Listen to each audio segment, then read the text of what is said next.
What happened? I ended it.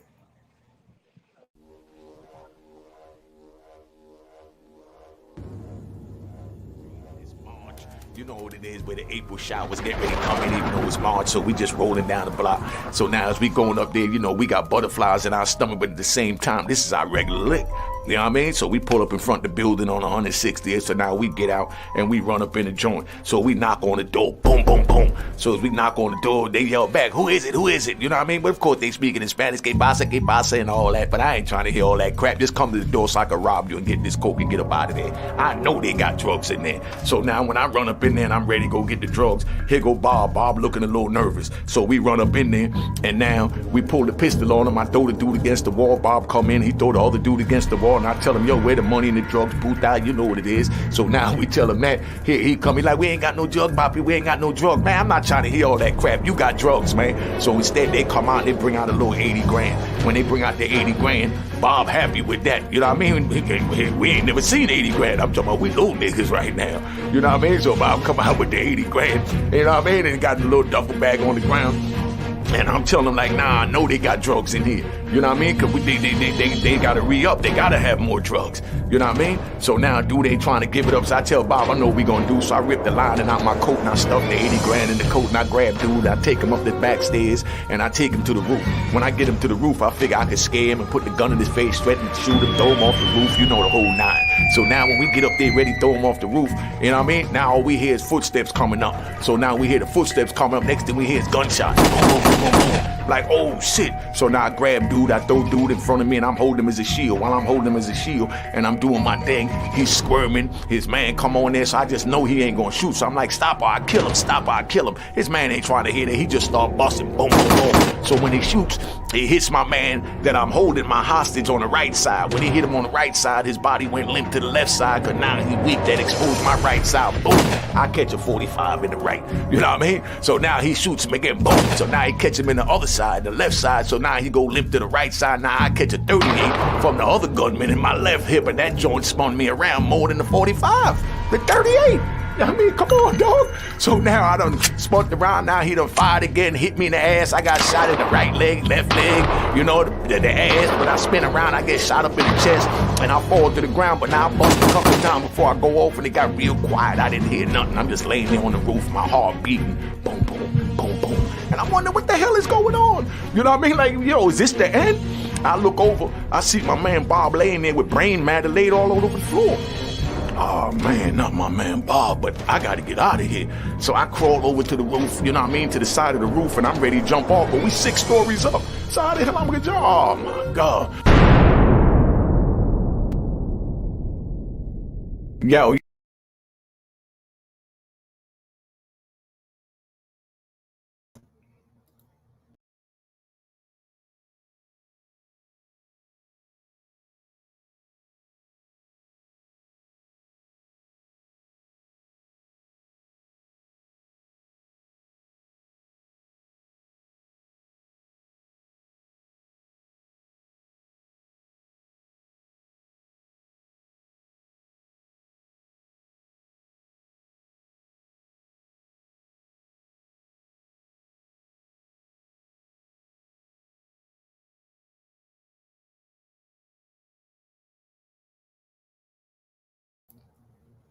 Yeah. Okay. Y'all, my bad, y'all. Like I said, this is Raw in Harlem. That's what you just heard, the audio book. You know, I got my man on here with me tonight, Brooklyn Bounty. So we just gonna chill out on a Wednesday. Uh, so you know who Bounty is. Me and Bounty was in Lewisburg together. He caught the RICO charge down in like Charlottesville, West Virginia. He was the youngest dude, the RICO charge, murder, all that. He up in Lewisburg, he 18 years old. You know what I mean? So this here is not to brag, it's not to boast, you know what I mean? It's just to let the youth know that it ain't worth it, that, you know, this the life that we lived, and we telling you it ain't worth it because we the ones that had to sit in jail for all those years. You know what I mean? So just letting you know what it is. So I'm gonna bring my man Brooklyn Bounty up here. Like I said, this ain't to glamorize nothing, none of that, but we just gonna sit here and we gonna chill and let you know what our life was like a little bit. You know what I mean? All right, my man Brooklyn Bounty, introduce yourself, family. I'm Brooklyn Bounty. They call me Brooklyn Bounty. You can check me out, Brooklyn Bounty 718 on different platforms. Yeah, I was one of the youngest, well, the youngest charged with RICO back in 1992. I received 2 life sentences and 35 years in the federal penitentiary. Um, so yeah, I remember me and Unique landing on the yard together, being in the unit together. Um, you know, young, wild, different dudes. At that time, um, we was in a place that was vicious. Lewisburg was AKA the big house. Look it up. At the time, that was the federal penitentiary with the most killing, the most violent, and we did what we had to do. We was hustlers, and wasn't going for nothing. And penitentiary raised us, unfortunately. So what we here today to speak about is to let the youth know that that's not a life that you want. It's not a life that you should be going down. A lot of times people glorifying crime and other things like that, different crime figures. And no disrespect to nobody, but that's not the message we want to send. You know what I mean? We want to send a positive message. We all have children, we have grandchildren, you know what I mean? And so that's what we bring it forth. And I just want to shout out Unique for the work he been doing since he been home. You know what I mean? Both of us overturned life sentences. I served 26 years. Unique served 26 years. And we here, man. Yeah, you know what I mean? So, that's what it is, man. But like I said, so I just want to make sure we introduce this, letting them know this ain't the brag or boast or none of that. You know what I mean? But, tell them what a typical, night is, on the inside in Lewisburg, you know? Well, I'll give you my first introduction to the penitentiary, right? So I remember getting off the bus. Like I say, back then, if you was under 24, you couldn't even be in a maximum security. But with me, they made exceptions, and they was like, we're not sending you to no medium custody or whatever. So I was actually the youngest one in Lewisburg at the time, and my first experience there. So I get to R&D and receiving, and I remember the CO gave a speech that stuck with me. He was like, man, you had a big house now. He was speaking to all of us. It was 40 of us that came on a bus. And the CO was like, listen, man, this is the big house. People dying.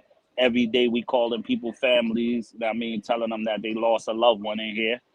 And he basically was like, certain things you stay away from and you may have a chance of living. And that was drugs, of course, homosexuals, things of that nature. And after he gave this whole spiel about how violent it was, he was getting ready to walk away, and he turned around and he said, get you a 10-inch knife, put it up, and pray to God you never have to use it. He was like, but 9 times out of 10, you will be put in a situation here where you may have to use it. So that right there stuck with me.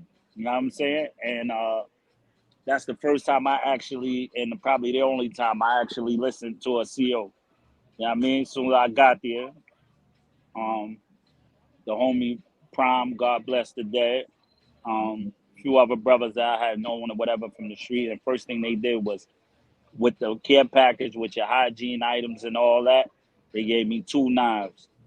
And you needed it then. It was part of your dress code. And I ain't sitting here telling you no whole bunch of fluff. Anybody who been there, Unique been there, he know.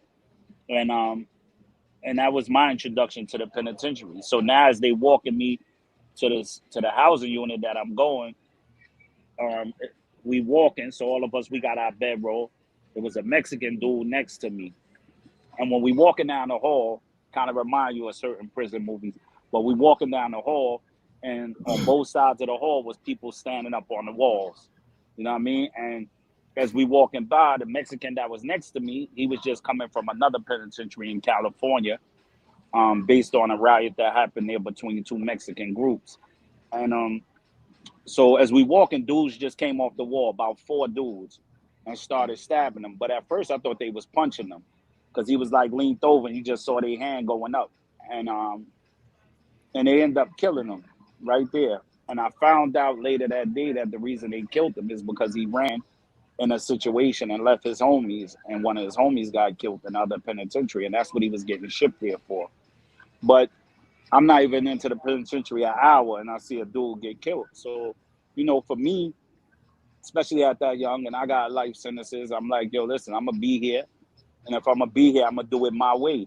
You know what I mean? I'm not self-preservation, number one law of the land, so I'm not gonna let nobody hurt me. So the first thing I did, you know how you do, same way when you was in the street. You know what I mean? You got busy quick. You learned how to survive. You know what I mean? And because of that, I'm here today to even be able to tell that story. But me and Unique done been in some situations from riots to all type of stuff. You know what I mean? We done been shipped all over the United States. I've been probably there in every maximum prison in the federal system. And so yeah, we here, man. We here. See, my intro there was a little different. I was coming in with an 848 kingpin charge for drugs. So when I came up in there, they told me, oh, you look like one of them slick niggas. You know what I mean? I'm gonna let you know now. We got a unicorn, we making a whole lot of money. You understand what I'm saying? They working, they happy, they like drugs. You know what I mean? I know what you here for. I don't have a problem with you bringing drugs in the institution. Don't get caught is the first rule. You know what I mean? But we're not going to really trip that because we need the drugs to keep them working in the unicorn. That's So it was one hand hit another. All the dudes working unicorn was on dope. So they telling me bring in all the dope you want so you can feed the dudes in unicorn. We ain't gonna chase you, but don't get caught. In other words, don't get caught slipping. You know what I mean? That's what he's saying. He's like, yo, you go do your thing. We need more drug dealers on the compound. You know what I mean? We talking about back in 95, it was only a handful of us coming in then. You remember Bounty was just me, you, Doo-Wop, Big L. You understand? Sincere, Youngin. You understand what I'm saying? Dap. You understand what I'm saying? Big God C. bless the dead, Slow-Mo. Listen, let them know some names was there. Talk to them. Yeah, Mo Garrett, Slow-Mo. Mo Garrett. All right. Yeah, shout out to Mo Garrett. You know, Ricky Duval from Baltimore. You know, I mean, they had all types of dudes there, man. You know, that's just how it was. You know what I mean? You know, right or wrong though, family. You know? Yeah, it was a very serious place, but we had a good group of dudes. We had some good homies from New York that was representing, and we connected with good dudes from all over, from DC, from Cali. You know, we was young New York hustlers, so we attracted people. You know what I'm saying? And we was definitely getting a bag in there, so it was what it was, right? Me and Unique, we there smoking like we was in the street. You know what I'm saying? It was what it was, right? But it was an eye-opening experience, and I wouldn't recommend that on nobody. You know what I mean? And so that's what. And Unique, you probably remember the last time me and you actually seen each other was the day of the riot. What was that? The Million Man March in 1995, right? Yeah. And yeah. That's the last time I seen him in 1995, man. October 25th. I remember the date. That's when the riot kicked off. Exactly. You know? Exactly. They had you in J Block. They had me in H Block. You know what I mean? We sending signs in the window. You know, they had just broke us up. They had just broke us up from our block. We was all in our block. Exactly. And they were saying we had too much control, and they broke us up and sent us to different units. That's how I end up on J3 with Doo-Wop and Slow-Mo and all of them. Old Man, Mr. Gap. Yeah, some good official old heads, man, from Harlem and the Bronx. And Freddie Myers, Fat Stevie was there. Pete Monsanto. You know what I mean? Yeah, exactly. Oh man, exactly. Good men. But yeah, that was our last time, man. After in the riot, you know what I mean? For a couple of days, we was doing our thing in the penitentiary. All kinds of shit was going down. It was a riot. They actually brought the National Guards in to gain back control of the penitentiary, and they broke us up, and they had us. I stayed in the SHU. I stayed in solitary confinement for 3 years, and they sent me to Terry Hut, Indiana, and they let me out for 1 day for 24 hours, and some shit popped off, and they locked me back down for 2 more years, and so and the journey just went from there, man, everywhere. You know? Let's back it up. Let's get it to him. Let's get it to him. Now, when they locked us up for the riot and all that was going on in Lewisburg, none of this is the brag and none of this is the boast. Let me just say, but I want y'all to understand that we was young, dumb. We didn't even care. You know what I mean? That's why I want to give a big shout out to Guy Fisher and William Underwood. You know what I mean? Because I met them later on in life. You understand what I'm saying? When I was a little older, you know what I mean? Little time set in, and you know, I'm still doing me though. I'm shaking and baking. I'm still getting dope in. I'm doing everything. You understand what I'm saying? Running gambling table. I'm bidding like I'm on the street, thinking, yeah, I'm going home. I'm fighting the case at the same time, and and I'm still going to school a little bit. I'm still getting myself prepared. But I'm selling drugs. I'm doing me. You know what I mean? I wasn't ready to change, but I give a shout out to Underwood and God, because both of them was trying to tell me back in '99 in Allenwood, you need to chill out. You got them tearing the visiting hall up. You know what I mean? Got to Shout out to God Fisher. You know what I mean? So I mean, things like that. But they was giving me good guidance then that I didn't want to hear then. You understand? I didn't want to hear it, but I heard it. You know what I mean? But I didn't apply that till many years later. You know what I mean? And I respect them. They good OGs, man. I was a little wild when like I said, at the time we wasn't trying to hear that though. They We didn't wasn't like receptive. me. Just like some of the youth ain't gonna hear what we talking about. They're gonna look at it as we looked at them. We looked at them as, oh man, they've been in a long time. Like the system broke them. That's how I looked at it, because I didn't have a respect for it at the time. So I looked at it as, oh man, they washed up. All that shit I heard about them dudes, they in here talking about chill. We on go mode. So when you're on go mode, you're not trying to hear that. You look at that as, man, all right, they time over. Like, let us do us. You know what I'm saying? And that's how we looked at it. We had to make our own way. You know what I mean? Mm-hmm. Probably how they was when they came in and they old heads spoke to them. Yeah. Just tradition. You know what I mean? But we definitely needed that guidance, and it came in hand. It just came in hand a little later for us. But those was things that we learned from them. And but each era had, of course, have to make their own way, and everybody has to learn their own thing. And unfortunately, some people don't never get into it's too late. And that's the purpose of this here, is to try to reach at least as many as we can, to say that at the end of the day, it's not worth it. You know what I mean? And going in penitentiary at 18 years old and doing 26 years and coming out when you're 44, that's not a life you want to live. You know what I mean? And fortunately, all praise due to God, we made it out, because both our paperwork, said death imprisonment. Ain't no parole in the federal prison. And I remember many days, me and Unique in there, we just reading through law books, because even though we was running around, pardon my language, but we was running around with the shits in prison, but at the same time, we never lost focus. We was fighting our case. We was very involved. And if Unique seen something that fit my case, he'd bring it to me like, bro, he go look into this case. This help you, and vice versa. You know what I mean? And we both saw the growth in each other. You know what I mean? Certain things I would never speak on, but since Brody already, spoke on those things, you know what I mean, I would say it. But had he not spoke on it, certain things I would never speak on. But I remember a time when Unique used to come to me and be like, read this letter for me. You know what I'm saying? Or read this. And just to see now how far he came, you know what I mean? That's a salute and an honor. You know what I mean? I remember days I used to sit there and write letters for bro. You know what I mean? We sit there and write letters, because he was getting 1 million letters. You know what I'm saying? And pictures. You know what I mean? Everybody was somebody, and we would sit there, man, and we would.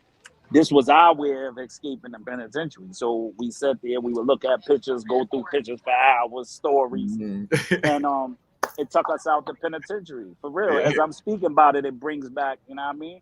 Yeah.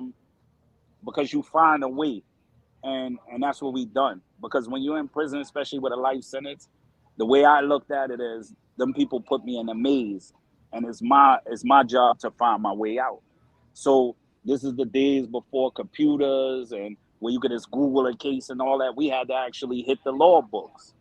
And bro being at a disadvantage, because at the time, certain he couldn't read. So it was like we would sit there, but that's how it was the camaraderie, how we would sit around, you know what I'm saying?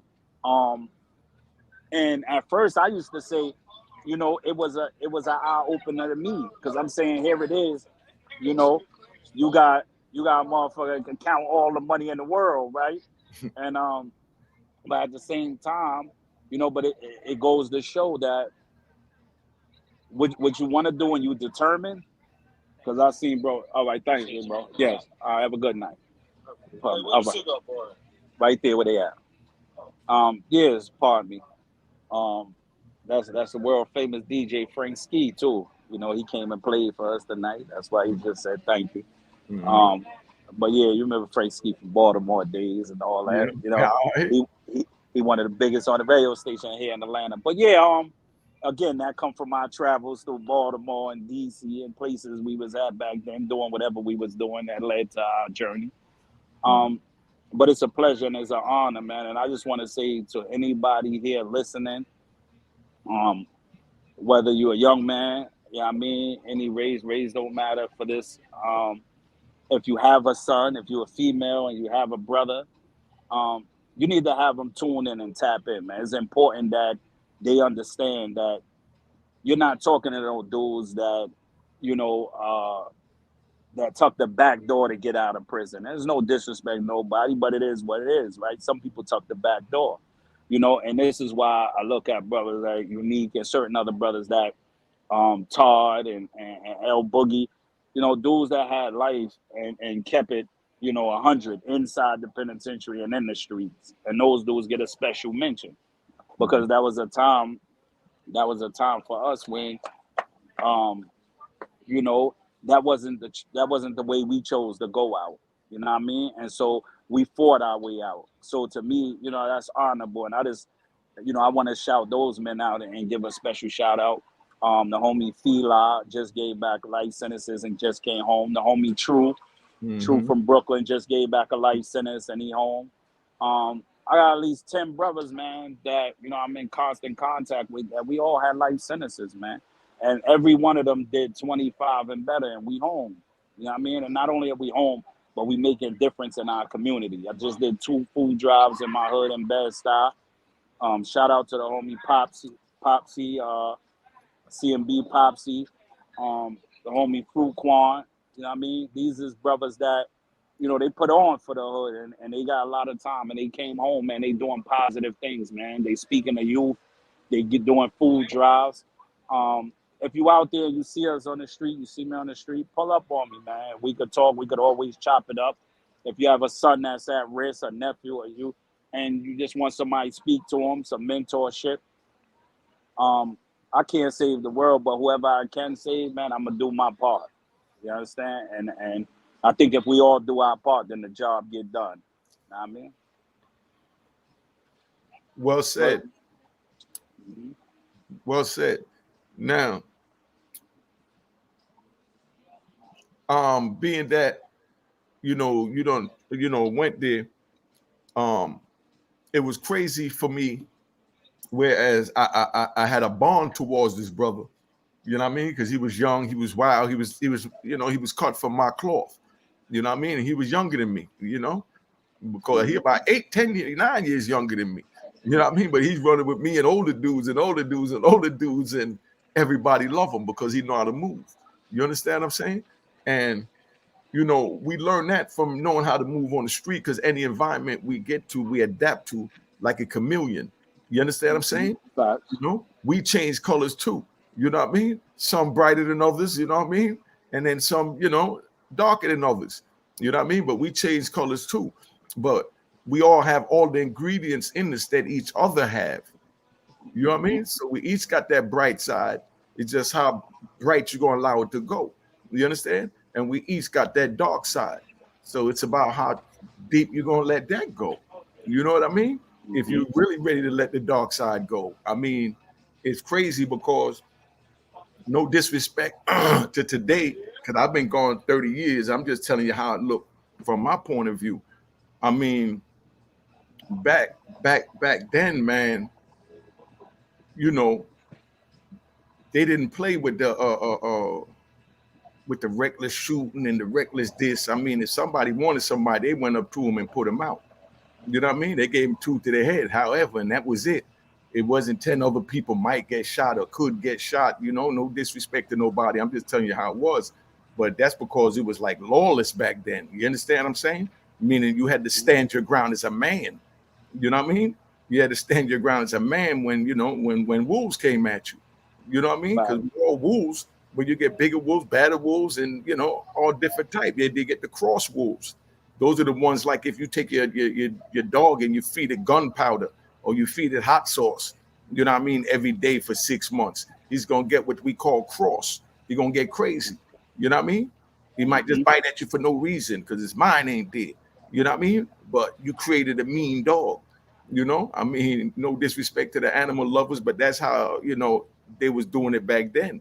They'll feed the dogs gunpowder. Remember, feed the pit bull gunpowder, shit like Right. that, to fuck his mind up. You know what I mean? To get the teeth showing. You understand what I'm saying? I mean, and you got some dudes that's like that. You know what I mean? We'll just say something so you understand what I'm saying, like a serial killer. You understand what I'm saying? So I mean, it's like they didn't even really care about the hood to know, to even label the hood as far as hood serial killers. You know what I mean? They got Wayne Kane Gacy and all of this. You understand what I'm saying? Serial killers that they put on the news. But during the crack era, they had serial killers. Right or wrong, Bounty? That's a fact.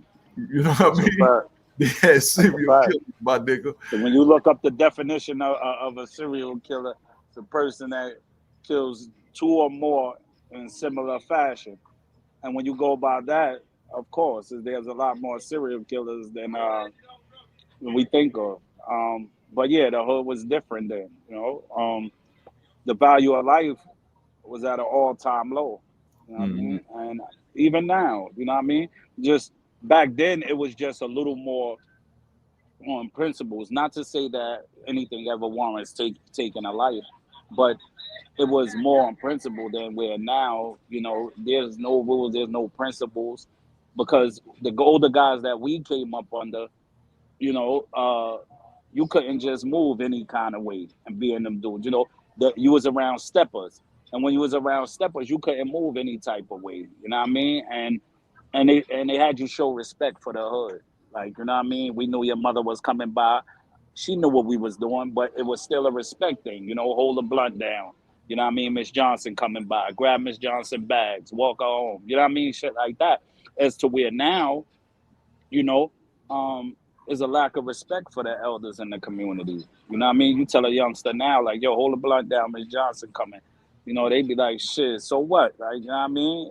This, that, and the third. Like, is a lack of respect because we don't really have people in the community really taking control as they used to. Because even the street dudes, then the gangsters that we respected, this is because of the way they move. They move like honorable men. You wouldn't even know they're a gangster. You know what I mean?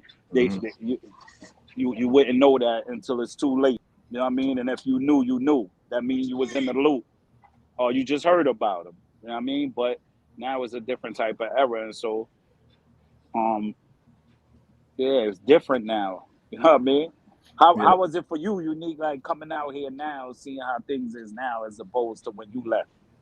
Oh man, I mean, I drive down 8th Avenue, 7th Avenue, Lenox, Madison Park, Lexington, Broadway, Amsterdam, Riverside. I mean, I drive all through Harlem, and I mean, it don't look the same because it's not as crowded as it used to be. You know what I mean? It was crowded then. You know what I mean? All the blocks was crowded. You understand? Any block could you imagine any block you walk on, you're gonna have, maybe 5 person there, 5 person there, 10 over there. You know what I mean? 10 over there, 5 over there, and they just, mingling or moving, and you know what I mean? Stop talk as they go up. Some keep going. I mean, it's just so much traffic going on, and so maybe that's why we talk with our hands in New York. You know what I mean? Because we try to rock to the rhythm of what's going on around us. Because I mean, it was just traveling. I mean, it's not moving like that now. You understand what I'm saying? Everything is moving at a slow pace. Where back then everything was elevated, and then we as the chameleons we are, we elevated to that too. You know what I mean? So that's really what I see, man. And but a lot of people get on the youth bounty, but you understand because you went in young and I went in young. But we left kids behind, and it's our kids. You know what I mean? That's and our kids that's carrying on. You know what I mean? Because we talking about 30 years. You understand what I'm saying? But that's because they took so much of us men out the neighborhood that everyone looked up to, the females and the dudes. So when we left, they had no one to look up to, so they just blended in with society and just went along. And a lot of them is still even living in the very same apartment that I left them in. You understand what I'm saying? Mm-hmm. And some still got it and buy houses somewhere else and all that. But it's just, that's what I see, man. It's different. You know what I mean? I don't Definitely feel different. the unity. You could walk back in the day, you could walk from 155th Street down to 145th Street and go between any of them blocks, and it's a cookout on any block, and you could pull up and get something to eat and just chill, and ain't nobody gonna bother you. Lady serving the food gonna ask, what you want, baby? She don't even know you. You don't know nobody there. You just walking through, and they feed you. That's how my era was. You know what I mean? That's how we used to do the cookouts. Big shout out to Booth and T-Rod. They still running it on 49th Street heavy. You understand what I'm saying? But let's get into this, because being that we talking about Booth and T-Rod, we talking about my generation. First of all, tell them who you are. What are your charges? I don't went this far. Tell them what your charges was, so they know who you really are. What was your charges, and how old was you? Well, I was indicted at 17. It was 25 of us. I was charged as the leader and organizer of a racketeering enterprise that expanded across 6 states. I was charged with racketeering, murder, firearm charges, a bunch of drug-related charges, and I had 2 different trials. I was charged in the state of Virginia with a capital murder, and then I ended up beating that, and then the feds put that on top of the RICO that I was already charged with in the RICO, and they added that body, and I blew to that, facing death penalty at 18 years old, and I got convicted, and they gave me 2 life sentences and 35 years, and but yeah, that it all stemmed from going from New York, taking a show on the road, drug selling and all that, until they hit me with the organized crime statute. So for those listening that don't know what RICO is, RICO stands for Racketeering Influence Corrupt Organization. It stemmed around, the whole drug organization. But when they hit you with RICO, that just means that usually now they just abuse RICO. But back then, when you got hit with RICO, that mean because you was moving on a certain level and it was organized, it was more sophisticated crime as opposed to just calling it drug selling or whatever. But basically that was what happening. And I had a lot of co-defendants, that came up from Jamaica that was brought up. And shout out to Rati, shout out to Bonton. And so that's what was my story. So I was, and all my co-defendants, as I represented myself, I always got them out. So I got them out of prison as well as getting myself out, and I fought that myself. You know what I mean? The first 21 years of my bid, I ain't win nothing. I had 8 appeals with 8 different lawyers, and they ain't win nothing. After I took a law program, you know what I mean, and because I knew my case, but to be able to legally articulate it to the court, that's why I took a law program, and I represented myself. You know what I mean? So me sitting here today as a free man, it's a great feeling, but it's also a greater feeling knowing that I got myself out. You know what I mean? No lawyers ain't get me out. You know what I mean? Actually, lawyers be mad arrogant because they feel like you're a young black man. You come to prison, you ain't even have a GED. You know what I mean? And so they feel like you ain't been to no law school. But the thing that I used to always say to lawyers is, you got a million clients. I'm my only client. You know what I mean? So I eat, breathe, and sleep my case. And I say that to anybody who have someone incarcerated, man. Stay involved with your case, because it's easy to get caught up in the penitentiary life, and dudes work out all the time, and they do all that, and everything is entertainment, and watching all the reality shows and all that. And there's nothing wrong with that. There's nothing wrong with entertainment, but your life, you know what I mean, things that affect your life, like getting out of prison, that should be your #1 priority. And I never lost focus of that. You know what I mean? I was front line, you know what I mean? They go that.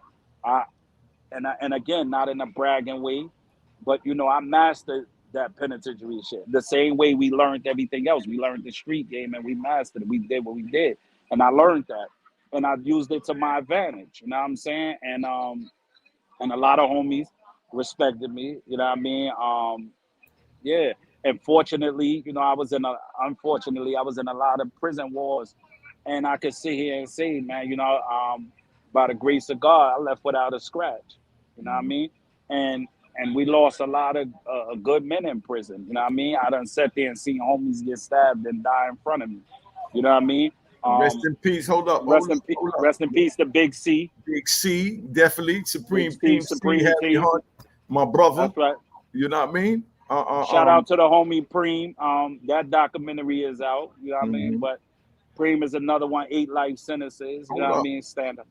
And rest in peace to Mario, you know, Minx from DC. You know, he passed away 2 weeks ago, got stabbed twice, you know what I mean, in Pollock Penitentiary. That's one of the brothers that, you know what I mean, and he was, you know, he was down for like 30 years. You understand what I'm saying? And he just lost his life. So that's how it go, man. I mean, anything could happen. So that's why we say just, you know, stay out of it. It ain't even worth it. Don't get involved in it. You know what I mean? Because if you get involved in it, you know what I mean, you're gonna have to make certain choices that you normally wouldn't make, and you definitely don't want to make. You know what I mean? And you know, it is what it is. And you know, just to show you how people could change, you know, Bounty popped out. I hope he popped back in because I wanted him to definitely speak on this. You know what I mean? But you know, just to show you how we can change, because when I went in, I couldn't read or write. And I came out of there with 3,500 hours of psychological training to find out why I was screwed up and why I lived by the code and absorbed it so much and made it became a part of my essence. You know what I mean? And you know, I became a mentor, certified cook, certified electrician, certified plumber, HVAC, refrigeration, mechanic, electrician. You know what I mean? Whatever they taught, I went and grabbed. You understand what I'm saying? And that's why I'm sitting out here in front of you. You know what I mean? Because I utilized it to my best. But that was after I wasted over a decade still selling drugs in prison, not wanting to grow up, not wanting to listen to Guy Fisher and William Underwood. You understand what I'm saying? And, you know, when I slowed down and got a little older, they the ones that popped into my mind, how they was moving. You know what I mean? But when I came in, I was still moving like I was on the street. You know what I mean? I'm buying knives, making knives, selling knives, making wine and selling wine. You know what I mean? Bringing in dope, bringing in, come on. You know, just bringing everything in. SIS, running up in niggas' cell, watching your family when they come on and visit. You know what I mean? And most of the time, it wasn't even coming off the visit. You know what I mean? There was ways that we was getting it in when it was in there because we wanted to do what we wanted to do. And once you want to do something, you're going to make it happen anyway. Ain't nobody going to stop you. You know what I mean? And, you know, that's the era that I come from. But let's take my brother Lou Sims. You know what I mean? I really wanted Bounty to speak on him because he was in some places with him and saw the way he handled himself. You know what I mean? Meaning, you know, he went in, you know, for being allegedly accused of a number of bodies. You know what I mean? You know, and while he was in there, he stopped a lot of murders. He stopped a lot of stabbings. You know what I mean? You know, he ran the car. You know what I mean? He made sure everybody stayed out of trouble where they was at. You understand what I'm saying? So whenever something happened, that's who they'll go pick up because, you know, that's the big homie that's running the car. So a little dude do something 5 buildings away from where he at, you know what I mean? And, you know, dude get out on somebody, which in 9 times out of 10, they got out real dirty on a nigga. You know what I mean? You know, and they got to lock the jail down. They gonna go grab the big homie. You know what I mean? He was on the phone, you know, with his daughter. You understand, when it jumped off in his unit secured, but they're gonna still grab him because, you know, they know that he has a voice, you know what I mean, within everybody in the car. You understand what I'm saying? So, you know, of course they try and grab the head first, you know what I mean? But I say that to say that he done changed his life around. He out here, you know, he's doing positive movement, fundraisers and everything, you know what I mean? And you know, he's making a difference. You know what I mean? Instead of being a part of the problem, you know what I mean? He became a part of the solution. you know, and that's what it's really about, you know. So, you know, that's where it's at, man. So if anybody got any questions, shoot them in so I could go. You know what I mean? I just wanted to tap in for a minute. You know what I mean? I wasn't gonna stay here too long. So let me scroll through some of this. But like I said, you know, I got, you know, some new videos that I put up so you see what we dealing with. You know what I mean? And you know, it is what it is. You know. Let me see where it's at. Somebody I'm looking for him. I saw you up there, big homie, LMM or something like that. Said he was interested in funding the movie or something like that. So just what email should he DM me? Put an email up there for him to email me. Let me see. Yeah, there it is. L.M.O. You know what I mean? Yeah. Just you can just DM me at my Instagram at Unique Mecca Audio at Instagram. Just DM me there, big homie. You know what I mean? But like I said, we here, man. You know, we just wanted to tap in, let y'all know what it is. You know, we respect y'all for coming in. All right. And don't forget, cop the book of Raw in Harlem. All right. The audio book out, go to rawharlem.com. Make it happen. All right.